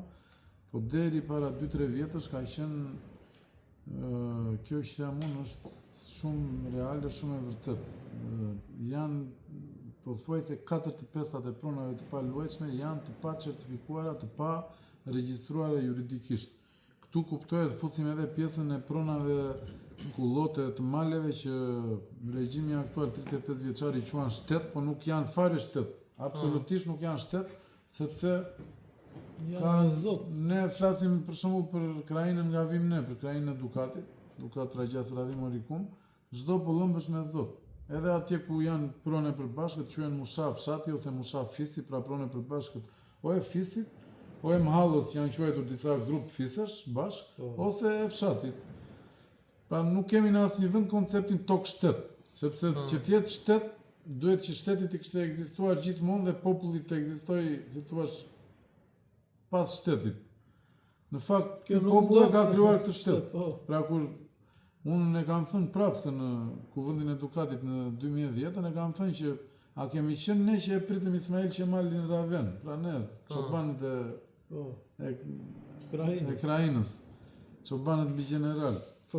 Se çoban kemi qenë ne, po kalonim dhe mbi generalit kur na zinte halli, kështu që jemi çoban me grada generali, që mos na keq kuptojnë ata nga raca. Një pak munges modestie këtu se duhet. Duhet pak. Po ne kemi pritur Ismail Qemalin para se Ismail Qemali të themelonte shtetin. Pra do thotë Ismail Qemali erdhi kërkoi. Ne jemi bashkë themeluesit e këtij shteti, domethënë, kështu që para prirës të themelimit të shtetit. Erdhi na kërkoi themeluesit. Edhe neve që nuk po flas vetëm për tani për krajinën tonë, unë them kështu ka shumë zona në Shqipëri ose pothuajse të gjitha zonat. Aty kanë qenë njerëzit, familjet, fiset, domethënë banorët kanë qenë aty, autokton, vendas. Dhe këta kanë pasur prona, nuk kanë jetuar në ajër. Pa çka se në regjimin juridik Osman prona supozoj e gjitha e sultanit, ishte prona e sultanit edhe sultani pastaj e jepte si thua në posedim, por kjo ishte gjendja juridike, ndërsa gjendja faktike në fakt ka pasur prona që për qindra vjet kanë qenë në duart e të njëjtës familje, të njëjtit fis, të njëjtit fshat, të njëjtës krain. Dhe si mund të vi tani dikush dhe të thotë që kjo është tokë shtet? E kujt ekziston këtu? Është shteti që u krijua mbasi 1912-s. Po dakord, shteti joni është dhe ne duam shumë edhe për të shtet kemi luftuar, do luftojmë prapë që nevoja, po problemi është shteti nuk mund të vi dhe të mohoj popullin që ka qenë këtu dhe kur s'ka qenë shteti këtu. Se kemi bërë ne shtetin, s'na ka bërë shteti neve. Sepse në radhë të parë ekziston populli, ekziston kombi, ekziston domethënë tërësia shoqërore e një kombi, pastaj vjen shteti. Është ana juridike. Kështu që shteti është forma më e lartë të ekzistuarit, po jo se është vetëm një formë e ekzistuarit. Se ne kemi si shqiptar kemi ekzistuar dhe para se të ekzistonte shteti shqiptar aktual. Kështu që nuk mund të vi shteti shqiptar aktual dhe të na thotë neve ju nuk prona nuk është e juaja se është e shtetit. Po këtë në fakt nuk e ka bërë shteti, këtë ka nisur me regjimin enverist të 44-s. Edhe ka vijuar pastaj edhe me këta neo-enveristët nga 91 e këtej. Edhe sot vazhdojnë, domethënë nëse regjimi enverist e mbajti pronën, e sekuestroi dhe duke i mbajtur dhe ato dokumenta që kjo është e këtij, kjo është e këtij, kjo është e këtij, këtë ja kemi marrë këtij, këtë ja kemi marrë atij.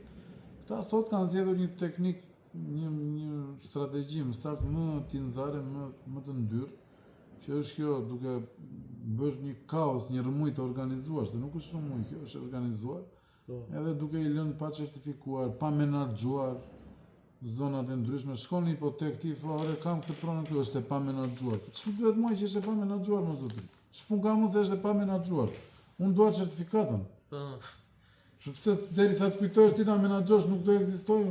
Çfarë do bëjmë me këtë dorim? Pra do me thënë këta kanë krijuar një pamundësi zhvillimi. Më kupton për edhe kjo luan rol vendimtar në shpopullimin e Shqipërisë. Është regres ekonomik. Jo vetëm ekonomik, është domethënë në një farë mënyrë atë është pronë. Dhe ti kur s'ke pronë, s'ke as atë. Tamam, edhe si mund ta duash atë? Sepse kalojmë pastaj në nacionalizmin e rrem-verist, atë u pronë jo. Edhe pastaj kalojmë që sapo hap dyert regjimit diktatorial, lëshojnë të gjithë tikin, ngjiten nëpër litarani, ashtu vetëm tikin nga ky atë. Ti po e ke vërtet atë atë, ti s'do tikësh nga atë. Dorimi i shef. Pra kush ai që do tikin nga atë? Është ai që nuk e shikon atë vërtet si atë, po e ka parë si teatr të imponuar që ta duam atë. S'mund ta duash, për shembull ti kur do një person ose kur do diçka, ti nuk largohesh nga personi dhe nga diçkaja. Ti ke tendencë të rish ta afër. Tani Ne duam atë dheun, po e duam larg atë dheun, nga Amerika, nga Australia, nga Anglia, më kupton? Si qëndron kjo? Qëndron sepse në qoftë se duhet të duash atë dheun, ti jesh patriot, duhet të kesh pronë. Po s'pate pronë, të paktën një pronë ekonomi prodhuese, një pronë jo vetëm banes. Kjo është e domosdoshme dhe ti në momentin që ke edhe banim dhe një pronë ekonomi prodhuese, të shëndetshme aty, ti vërtet fillon ta duash atë dheun, sepse lidh edhe interesat e tua konkrete të përditshme me këtë atë dhe. Prandaj këta mendoj që e kanë pasur atë gjendë shpopullimin, këta neoinveristët nga 91 e këtej, edhe një nga format më të fuqishme që kanë zgjedhur është që të mos i certifikojnë pronat, të krijojnë një kaos, një rrëmuj të organizuar tek çështja e pronave, por nuk është vetëm shpopullimi, janë dhe shumë arsye të tjera, kështu që shumë arsye të tjera, mbajtja e pushtetit politik, krijimi një, domethënë përdhosja e njerëzve e popullit që ta mbajnë sa më të dobët, sa më jo reagues që ta sundojnë. Është dhe ndikimi i qeverive të tjera ndërkombëtare globale. Se ato s'kan interes ta shohin Shqipërinë të bëjë progres. Shiko, arsyet pse po zhvillua populli, zhvillohet e shteti. Arsyet pse neoinveristët janë neoinveristë, pastaj mund t'i sjarojmë në një t'i trajtojmë në një episod tjetër, po unë po them po i qëndroj çështjes temës, domethënë të pronave, që situata e pronave është e tillë, është totalisht katastrofike. Do thënë ky nuk është thjesht një problem juridik, do thojë unë, është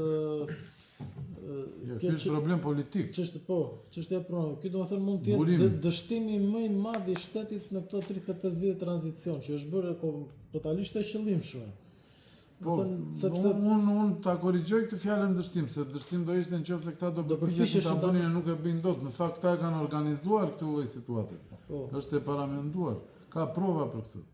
Po, dakord jam. Më saktë dështim për gjendjen e shoqërisë aktualisht ku jemi, jo dështim si proces për ta zgjidhur ta çështjen edhe nuk Ky është një dështim i madh i shoqërisë shqiptare, po jo i shtetit shqiptar. Shteti e ka organizuar vetë. Domethënë këto qeveritë e këtij regjimi 35 vjeçar, 34 vjeçar, e kanë organizuar vetë dhe ju ka dalë më së miri organizimi, dhe pse është për të zezën e këtij populli. Ndërsa populli dhe shoqëria kanë dështuar deri tani, nuk kanë arritur dot që ta imponojnë rregullimin e kësaj çështje. Po, kjo është e vërtetë. Dhe në asnjë qeveri nuk ka marrë ndonjë masa për të zgjidhur këtë çështje. Jo, absolutisht. Shumë nga qeveritë, pothuajse të gjitha qeveritë kanë bërë sikur teatr vetëm. Kanë marrë ndonjë fushat të madhe si kjo që po flet tani ky me këto paketat e këto. Jo e maleve, jo hapësira, lirimi i hapësirave publike, jo, domethënë lloj çmendurira që dëgjojmë. Po nuk ka bërë asnjëherë veprime të qëndrueshme për të rregulluar, sepse çështja e pronave këtu rregullohet në mënyrë të rrufeshme. Po të kesh vullnet, rregullohet shumë shpejt. Shumë shpejt. Unë mendoj për shembull 5 vjet janë shumë, janë jashtëzakonisht shumë. Po të krijosh një institucion të posaçëm, efektiv, të fuqishëm, edhe që të ketë brenda jurist, topograf, inxhinier, ekspert arkivash, edhe krijues politikash bujqësore, blektorale dhe financiare të ndryshme, edhe agronomik, domethënë të tokës. Një institucion të tillë, unë mendoj brenda një 2 vjeçari, po të punojë në mënyrë serioze, dhe të jetë një institucion i komanduar nga njerëz serioz, që duan se s'bën të japin drejtim kësaj pune, për 2 vjet e zgjidh në mënyrë përfundimtare dhe shumë të shëndetshme. Çështjen e pronave, por këta nuk duan ta bëjnë këtë. Po. Sepse këtu ka dhe shumë, domethënë një problem tjetër, janë dhe për te korrupsionit masiv, janë dhe falsifikimet që janë bërë, domethënë me dokumentacionin e këto. Është fiksi të shpreh elefantin në dhomë. Domethënë që gjëra shumë e dukshme dhe askush nuk merr mundimin dhe vullnetin që të japi drejtim kësaj, dhe për këtë doja të pyesja që se ti the zgjidhet duke ngritur një komision me këta lloj ekspertësh. Institucion, jo komision. Po, institucion. Atëherë, si mund të zgjidhet domethënë çështja në rastin se këtu është për shembull është bërë ligji i 7501, që është dhënë në përdorim dhe në pronësi. Ka mbivendosje, ka atë që thash parë është ka falsifikime. Domethënë problematika është aq e madhe, është bërë lëmshi aq i kuklavitur sa mua personalisht më duket shumë e vështirë, ose si mund të zgjidhim çështjen mes ish pronarëve dhe pronarëve të rinj. Është e thjeshtë. Është e thjeshtë. Kjo bëhet duke në radhë të parë duke nëse do të kishim ne një elitë politike edhe një qeveri të dalë nga kjo elitë politike, jo këtë elitë pseudo-elitë që është dhe jo këto qeverira që kanë dalë nga kjo pseudo-elitë. Kjo elitë patjetër që do frymëzonte popullatën dhe popullata do kishte besim tek elita shoqëri zhvilluese, themi. Edhe nëpërmjet këtij besimi është e padiskutueshme që me rezatimin, me karizmën, me mirësinë dhe me vizionin e kësaj elite shoqëri zhvilluese që po e ngrem në fantazi tani se nuk e kemi aktualisht, gjithë populli shqiptar, gjithë popullsia shqiptare do binte dakord patjetër për një reformë të shëndetshme cilësore të tokës. Domethënë një konsensus mes Po, pse? Sepse ka nevojë për reformë. Ka nevojë për reformë sepse ne erdhëm nga feudalizmi, erdhëm nga çiftliqet feudale të, domethënë të atyre të themi familjeve të mëdha që kishin nga 50.000 hektare, nuk e di se sa hektar tokë. Edhe nga ana tjetër fshatarësinë e fshatrave të zonave fushore kryesisht e kishin pa tokë, ishin si bujkrobë. Dhe patjetër që ishte e domosdoshme një reformë agrare që të rregullojë situatën.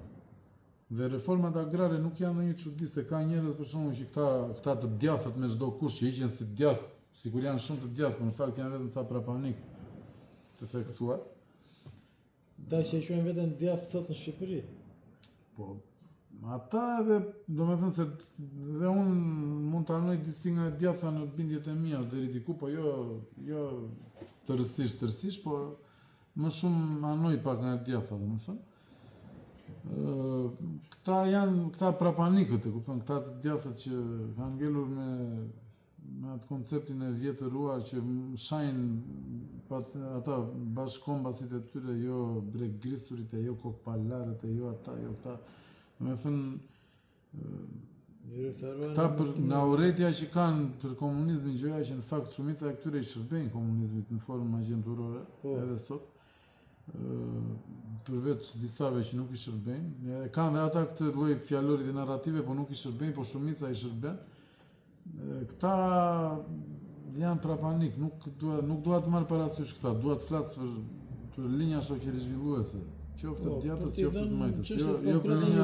Jo për linja pseudo-shtatariste njerëzish pa mend në kokë. Ka pasur nevojë për një reformë agrare cilësore në Shqipëri që të kalojë feudalizmi dhe të vinin rrethanat e reja moderne, të jetës moderne. Dhe këtu nuk them që, sepse unë vetë vi nga një familje fshatare e pasur, që kanë pasur shumë tokë, nuk them që të zhdukim ata që kanë qenë pronare dhe të bëjmë këta të tjerët që s'kanë qenë të bëjmë pronare, ata të bëhen pa pronë. Po them që duhet t'u jepej tokë të gjithëve, dhe kjo bëj kryesisht duke marrë tokën e çiftligarëve të mëdhenj që kishin mbi 1.000 hektar për shembull. Por pa u dhënë tokë të gjithëve në fakt. Kur është bërë kjo ndarje? Po nuk u dhënë të gjithëve. Po pse? Po sepse ka qenë një ndarje e strapacuar, e çuditshme. U dha vetëm atyre që ishin në fshat, atyre që ishin në qytet, po ishin me origjinë nga fshati nuk ju dha, dhe këtyre në fshat ju dha ripa 300 metra të gjatë me 4 metra të ngushtë, se çfarë do bënte ai atje, ta merrte ta mbështente për gryke, të mbyste veten me atë tokë. Domethënë nuk zgjidhoi vetëm me idenë edhe ju dha jo në tokën e tyre, po në tokën e të tjerëve që të krijoheshin sa më shumë konflikte, kur ndërkohë ishte mundësia që reforma për shkakun të kryej, po themi kisha unë 100 hektar, thotë shteti 30 hektar do t'i mbajmë nëse do kryhet reforma agrare, apo 40, 60 apo 70 do t'i marrësh ti. Tani unë mendoj që edhe çështja e pronësisë nuk është aq absolute sa mundohet ta bëjnë këta të djathët prapanik me çdo kusht. Sepse gjithmonë janë bërë reforma, dhe në kohën e Romës, dhe në kohën e Bizantit, dhe në kohën e princave arbër, dhe në lashtësi, ka pas reforma çdo 2-3 shekuj maksimumi, ka pas reforma të theksuara toksore, domethënë të agronomike. Edhe agrare, më fal. Edhe këta tani e bëjnë sigurisht në një hata e madhe që u bë një reformë. ata jashtë që u bën në këtë formë reforma, pra ky ligj 7501, që është një ligj i ndyrë. U bën në këtë formë kaq të qelbur. Po jo se është në vetvete e keqe reforma, një reformë duhet të bëj, se nuk mund të vijë të cilja ti për shembull vrionët me 50.000 apo 100.000 hektar, ku diqun sa kanë pasur, e gjithë fshatarët e Myzeqes të lije pa tokë të rinte vetëm familja Vrioni, se që të mos ju bien qaf atyre, po e si shembull që e njohin të gjithë. Ata do ishin si bujkrobër aty i bie do. Po jo bujkrobër ishin ata, pra ata para 44 shumica de facto ishin bujkrobër. Dhe për këtë arsye nuk mund të vazhdonim dhe në thënjishim me bujkrobëri. Kupton, lere periudhën e Verisë, se u mor vesh u pa ajo që u bë. Pra duhet një reformë, por reforma duhet e mirë studiuar, duhet të merrnin dhe ata pronarët që kishin qenë pronarë të merrnin me dokumenta, me letra, me rregulla, që të zhvilloheshin e të jepe një pjesë edhe atyre të tjerëve. Domethënë në tokat që po kuptohet, jo të ringrieshin çiftligjet feudale me 50.000 hektare të tilla, po. Pra unë jam për një reformë agrare, por jo të lije pronarët e para 44 të lije pa gjë. Për këtë nuk jam absolutisht. Dhe jam për një reformë agrare të mirë studiuar, të mirë llogaritur, që të krijojë një shoqëri e shëndetshme. Sa më e shëndetshme. Që të mos kenë konflikte me njëri tjetrin, po thua. Jo vetëm konflikte, po për te konfliktet mos kishin po dhe të jepej dhe sa më shumë haka secilit, kupton? Duke marrë parasysh dhe zhvillimet e reja shoqërore që duhet të zhdukej feudalizmi, bujkrobëria e këto, edhe kjo kuptohet do ndodhte në kurriz të atyre që ishin pronar para 44-s, por jo të ndodhte në mënyrë të tillë makabre duke ju mohuar fare tokën. Po. Ti lësh pa gjë dhe ose duke ju thënë do t'ua jap me s'japin asgjë. Edhe tani nga ana tjetër kanë filluar u japin këtyre ishçifligarëve feudal, vazhdojnë u kthejnë me mijëra hektar, pafund na kanë kthyer prapë në epokën e çiftligjeve, domethënë. Edhe fshatarësia e mesme dhe e pasur prapë është e goditur, para 44 dhe sot është e goditur, ata që janë pasardhës të atyre familjeve. Po përfitojnë kryesisht ta feudalët e mëdhenj. Sepse është asociuar elita politike aktuale me ata, i përdor ata për të marrë tokat nga njerëzit edhe për t'i zaptuar. Rrezik dhe ata s'do kenë gjë fare, mund të jenë falsifikime. Tani çështja është këtu. Pronat e paluajtshme në Shqipëri janë të pa certifikuara, të pa menaxhuara me qëllim. Këto duhet të certifikohen, duhet menaxhohen. Ky është çelësi numër 1 nga duhet të fillojë çdo zhvillim në Shqipëri. Dhe duhet të ribet një reformë agrare cilësore, të jepet pronë atyre që kanë pasur pronë, të jepet pronë dhe atyre që s'kanë pronë, por kjo të bëhet në një mënyrë shumë vizionare dhe shumë të mirë organizuar që të mos pakënaqësitë të jenë sa më të pakta dhe edhe ato pakënaqësi që do jenë, do t'i qesh koha duke kaluar vitet, sepse unë e them gjithmonë, për shembull, fisi im ka 750 hektar tokë, po unë do isha shumë i gatshëm ta jepja një 10 apo një 15 e kësaj toke, vetëm që pjesën tjetër ta kisha me dokumenta të rregullta, sepse janë 34-35 vjet që kur është ndryshuar sistemi nga ashtu quajtur komunizëm në të ashtu quajtur demokraci, edhe ne jemi prapë pa dokumenta, edhe kështu janë shumica dërmuese. Pra, më mirë të merrja një të 10 apo një të 15 apo dhe një të 20 më pak dhe ta kisha me dokumenta, se sa ka pardisemi që kemi tokë dhe nuk kemi tokë në të vërtetë. Çfarë duhet për të zgjidhur këtë? Thjesht një veprim juridik. Certifiko pronat. Kjo duhet vullnet politik, pra nuk kemi vullnet politik nga establishmenti aktual i regjimit 35 vjeçar. Këta nuk duan që ta bëjnë këtë gjë. Kjo është e para. Është ajo që doktor. Dhe kur nuk duan ata, kuptohet që i gjithë shteti vjet funksion të atyre, sepse edhe gjyqtarët dhe institucionet thimi prona, hipoteka, kadastra janë në dorën e atyre. Mos bëjmë naivin tani ndarja e pushteteve, ata gjyqtarë këta i caktojnë.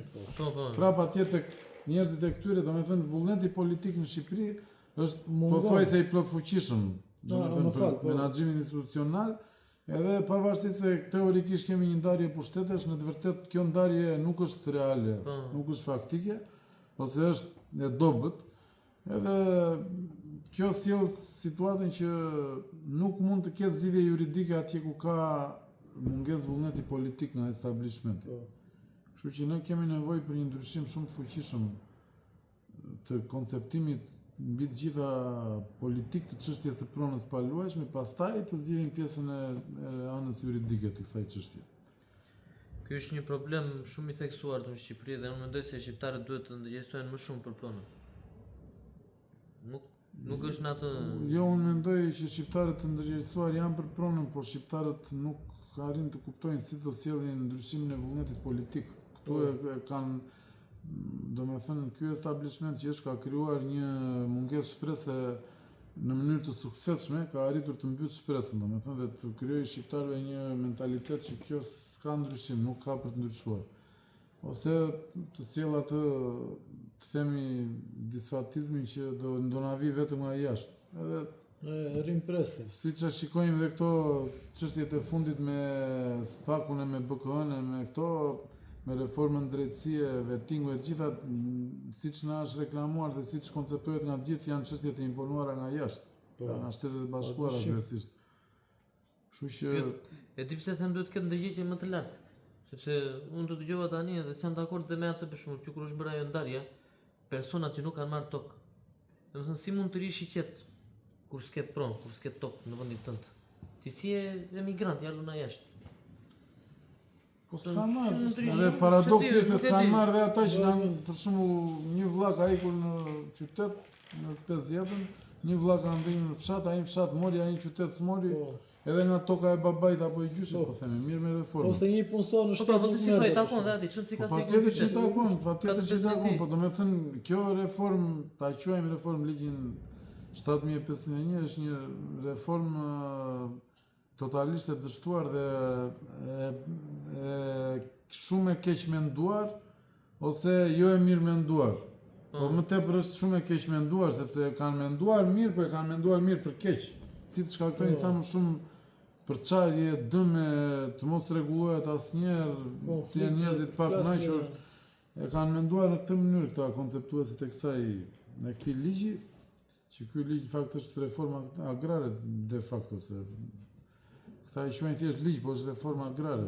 Duhet ishte bërë reforma në mënyrë shumë herë më të mirë menduar, shumë herë më vizionare dhe më, domethënë, duke marrë parasysh të gjitha tarafet shoqërore. Po. Jo duke marrë parasysh vetëm disa t'i lësh jashtë ose disa t'i futesh konflikt me palët e tjera e kështu me radhë. Po kjo është bërë me paramendim, sipas mendimit tim, kështu që duke qenë me paramendim është e kotë që të diskutojmë, jo po pse e bën, jo po pse e bën, thjesht e bën me paramendim për të shkaktuar këtë kaos edhe këtë përçarje që ka ardhur tani. Dhe ja kanë arritur më së miri. Bllokojnë investimet, tregu domethënë i pasojave të paluajtshme është i çekuilibruar, ekonomia është në kaos, njerëzit janë në kaos, nuk investojnë dot. Patriotizmi vazhdon të jetë teatral, ose është bërë dhe dukshëm fare i shprehur që nuk ekziston më, për shkakun ka njerëz thonë emër çfarë patriotizmi çfarë. Sepse më mirë janë më real, thotë ai, ore unë s'kam qenë në Shqipëri, për çfarë do rrin në Shqipëri? Për çfarë do ndaj në Shqipëri? Por edhe ky iluzioni që domethënë duhet është më jo më mirë, se është më keq, po domethënë ka një vërtetësi më të madhe dhe kjo unë thash dhe çfarë. Vërtetësia në fillim mund të vi dhe e hidhur, po më pas sjell të mira. Kështu që më mirë nga një anë, sepse do detyroj ky establishment politik që është iku, po domethënë iku në kuptimin e bëri dëmin.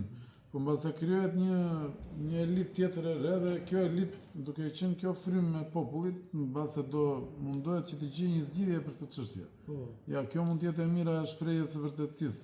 Do të thënë se vetë si një shtrëngim, si thua, qoftë me të thënën, qoftë me veprimet e njerëzve. Të këqijat që sjell mos rregullimi ose keq rregullimi i pronës së paluajtshme janë të shumta. Janë shumë dimensionale dhe për mua janë esenciale për rregullimin e situatës shqiptare. Po se dhe kjo, këtu do thoshëm, dhe ky iluzioni që kanë krijuar, që kur të ka dhënë një cop tokë atje ti, duhet të jesh minjos për atë tokë. Mendimin tim, kur të ka dhënë një tokë në një vend që ti nuk e shfrytëzon dot, është njësoj sikur s'ta ka dhënë. Po shumica dërmuese nuk ja ka certifikuar. Po pra, po. I ka dhënë tokë me 7501 në pronësi, leren për dorë, dhe nuk i ka dhënë certifikat pronësie me hipotekë. Domethënë ky është ti nuk e. Ky është absurd. E kanë dëshirë, domethënë themi pretendojnë që e ke, dhe posedon, por nuk e shfrytëzon dot në treg. Nuk e jep dot me qira, nuk e merr dot me qira, nuk e shet, nuk e blen, nuk merr dot kredi. Ky është paradoksi. Nuk e përdor dot për investime të tjera. Pra është jo funksionale. Imagjino vetë këta që kanë marrë pronësi, lere të tjerët në përdorim. Edhe lere pastaj më pjesën e pronave të vjetra që janë të lira, domethënë, për ata që kanë qenë pronarë dhe që janë akoma, që ai e quan shtet në mënyrën më pa mendueshme, thotë është tokë shtet. Duhet të vesh atje tek ata ta marrësh me qira tokën tënde. Kur ti ke letrat e kohës së Zogut, e kohës Turqisë, ke shumë dokumenta të ndryshme që vërtetojnë që ajo toka që në gjyshit ta nuk të njëjë fare. E shtet thotë ai. Deri vetëm po ta ktheu Agjencia e Kthimit dhe Kompensimit të Pronës. Agjencia e Kthimit dhe Kompensimit të Pronës është një agjenci që unë kam punuar atje, një agjenci e mos kthimit, po. Që në fakt nuk ka kthyer prona, ose ka kthyer me njerëzve që se meritonin, ose ka kthyer në mënyrë selektive dhe atyre që meritonin. Pra, vetëm atyre që i shërbejnë pushtetit ose që ka pushteti një synim për t'ua dhënë, pjesës më dërmuese të popullsisë nuk ua ka kthyer. Po të vim të aktualiteti shqiptar, do të thënë në gjendjen që jemi ne, mund të themi që kjo pasiguria e pronës, ta quajmë, do të thënë që nuk e ketë garantuar, në aspektin politik prodhon njerëz ose qytetar të dobët. Edhe fikse siç është shteti jonë dhe shtet të fortë, po vetëm në letra. Do thënë tipike siç është gjendja aktuale shqiptare. Shtet të fortë vetëm ndaj qytetarëve të tij, se po të vijë një konflikt me jashtë do ta shikojmë sa shteti i fortë është. Atë thënë në letra, shteti i fortë në letra, nuk është është fasadë. Kjo është një shkatrim i madh, një dërmim për popullin dhe për kombin shqiptar. Domethënë çështja e mos certifikimit dhe mos rregullimit të drejtë të pronave të paluajtshme. Po. Është një nga shkaktarët më kryesor të kësaj gjendje të mjerueshme që ndodhet shoqëria jonë sot e 35 vjet. Ta lëmë atë pjesën përpara se është një temë tjetër ajo. Themelet atje janë, po flasim për këtë demokraturin që e quajnë këta demokraci. Unë mund ta quaj edhe shkak madhor. Një nga 3-4 shkaqet madhore. Dhe në momentin që ne rregullojmë këtë situatë, bashkë me rregullimin e kësaj vinë dhe rregullime madhore dhe përmirësime madhore për të gjithë situatën në të gjithë sektorët e jetës, në të gjitha fushat e jetës të popullit shqiptar. Kështu që kjo është një shtet që nuk garanton pronë, nuk garanton as lirinë. Shiko, liria këtu është më teatrale se prona. Qofse prona është teatrale, siç tham, është fol për pronën edhe është komplet hipokrizi se s'ka pronë reale. Liria është fare teatrale dhe hollywoodiane, është qesharake, kupton, flasim për lirinë kur ti s'ke gjë më elementare, s'ke një siguri ekonomike pronësore, si mund të kesh liri? Ku do ta gjesh lirin? Se liria nuk është një diçka që jeton në ajër, jeton kur ke bazament. Ke pronë, ke të ardhura, ke ekonomi, ke rrethin tënd familjar, farefisnor, shoqëror, komunitar, po edhe kombëtar. Domethënë ke një frym bashkimi, kohezioni të përbashkët. Kështu vjen liria. Se liria çfarë është vetë, është siguri ndaj sfidave të jetës, ndaj të gjitha sfidave, dhe të voglave, dhe të mesme, dhe të mëdhave. Ti në momentin që s'ke pronën, si do kesh liri? Liri imagjinate. Dakord, atë e kemi. Jam dakord. Unë do përdor një term që e ke shpikur ti dhe mua më pëlqen. Sistemi ku jetojmë sot, demokratur. Po, jo, nuk e kam shpikur unë. Se ke shpikur ti? Jo, nuk e kam. Në aty e kam qenë. Po, unë e përdor shpesh, po nuk e kam shpikur unë. Është term që supozohet të jetë demokraci, po është demokratur, kombinimi demokracie përzien me diktaturë. Po. Në këtë sistem jemi ne sot. Po dhe sipas indeksit global të demokracisë botërore, realisht shqiptar renditet si regjim hibrid. Hapi atë shikoj, lexoj edhe ta shikosh. Kategorizoj sistemi brisht. Hibrid. Regjim hibrid mes demokracisë dhe autokracisë. Pra nuk është demokraci reale. Ka disa tipare demokratike, po ka dhe disa tipare autokratike. Pjesërisht diktatoriale t'i quajmë. Po anon peshore. Edhe pse dhe ato janë të veshura me një fasad demokracie e tjera, prap në indeksin global të demokracisë globale, Shqipëria kategorizohet regjim hibrid. Atë mund ta shikoj kushdo, mjafton futet shkruaj atje. Kështu që Propozoj ta mbyllim sepse mendoj që të mos kalojmë në mbilodhje të audiencës. Këto janë tema që duan përsëri, Shiko, ne trajtojmë disa pika kryesore, dhe kur futemi detaje janë që të nevojshme. Nuk se të zgjatemi ashtu, nuk besoj se bëhemi ai të mërzitshëm, ai të lodhshëm.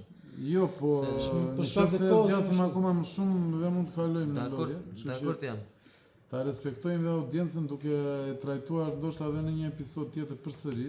Ne kemi thënë atë që do t'i trajtojmë temat që kemi folur, mund t'i trajtojmë edhe një herë për herë dytë apo për herë tretë në mënyra të reja, duke dhënë detaje të tjera, duke dhënë madje duke ftuar kush ka dëshirë për shkakun për një çështje konkrete, për shkakun siç janë pronat. Do fillojmë të kemi të ftuar në podcast, po në emision, po do fillojmë shumë shpejt. Po duhet ta krijojmë një bazamentin solid ne që jemi nismëtarët pastaj. Në rregull. Atëherë, të nderuar miq, sot ne trajtuam dy tema që në dukje janë të ndryshme, po në thelb kanë të njëjtin problem, mungesën e qartësisë. Kur nuk komunikojmë mirë, nuk kuptohemi. Kur nuk kemi qartësi në prona, nuk kemi të sigurt. Dhe kjo... Dakord jam, është një mënyrë e mirë për ta thënë dhe këtë. E pra që t'i lidhet. Qartësi dokumentare, me dokumenta, në prona. Atëherë ne ju përshëndesim, do shihemi episodin tjetër në këtë podcast dhe mos harroni na bëni like, subscribe dhe në një koment pozitiv po mundet. Ju jemi mirënjohës. Ju përshëndesim dhe natën e mirë. Mirupafshim.